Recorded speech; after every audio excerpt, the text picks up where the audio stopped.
पूज्यपाद गोस्वामी जी कहते हैं, अब माँ भगवती की बार बार तुलसी भवानी पूज पुनि, एक बार नहीं, कभी धूप दिखाती है, कभी दीप लगाती है, कभी भोग लगाती है, बार बार। क्यों? देखो, पूजन में जब आप अंतरंगता रखेंगे, प्रवेश करेंगे, तो उसके भाव की, फल की, फलश्रुति की अनुभूति होगी। दिमाग से पूजा पाठ नहीं होता, हृदय दिल समर्पण से पूजन भजन होता है।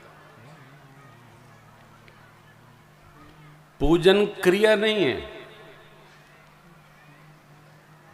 पूजन स्थिति है।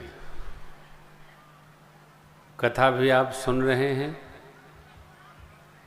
जहाँ से हम कह रहे हैं, सुना रहे हैं, यहीं से आप सुनने का यत्न करेंगे तो कथा कुछ देगी।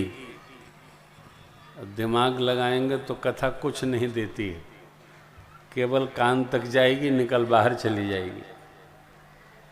रामचरण रति जोचह अथवा पद निर्वाण, शर्त क्या है? भाव सहित सो यह कथा करऊ श्रवण पुट। भाव सहित जब सुनेंगे तो ये कुछ दे जाएगी। पूजन भाव सहित जब करेंगे तो कुछ दे जाएगा।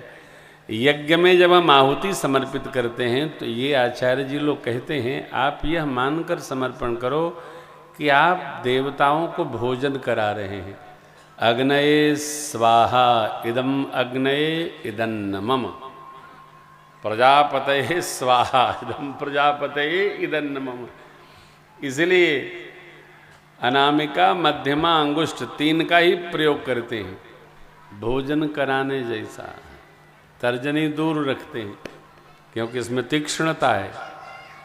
अस्तु ये मोक्षदायी का है, भक्ति और बोधदायी का ये दोनों अंगुलियां हैं। अंगुष्ठ ब्रह्म है, ये ब्रह्म और ये भक्ति और ये जगत का लोक व्यवहार मध्यमा, तीनों को जब मिला करके हम आहुति देते हैं तो देवता पुष्ट होते हैं। ये भाव रहना चाहिए, हम आहुति में भोजन करा रहे हैं, ऐसे नहीं फेंके दे रहे हैं स्वाहा। कहाँ स्वाहा? हवा में नहीं चलता। भक्ति श्रद्धा का विषय है, दिमाग का नहीं। मेरी माँ तुलसी भवानी पूज पुनि पुनि मुदित मनि बंदित चली। सखियां आनंदित हैं, माँ के भामांग फड़क रहे हैं। माता के पास आए, माँ सुनैना जी को सब बताया माँ ने। इधर भैया और प्रभु पुष्प दल बिल्वपत्र लेकर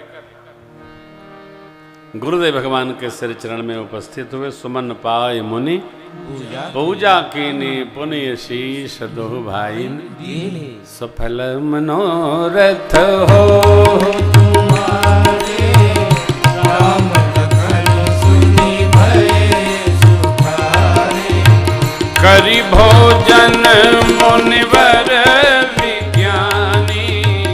लगे कहन कथा पुरानी, करि भोजन मुनिवर विज्ञानी।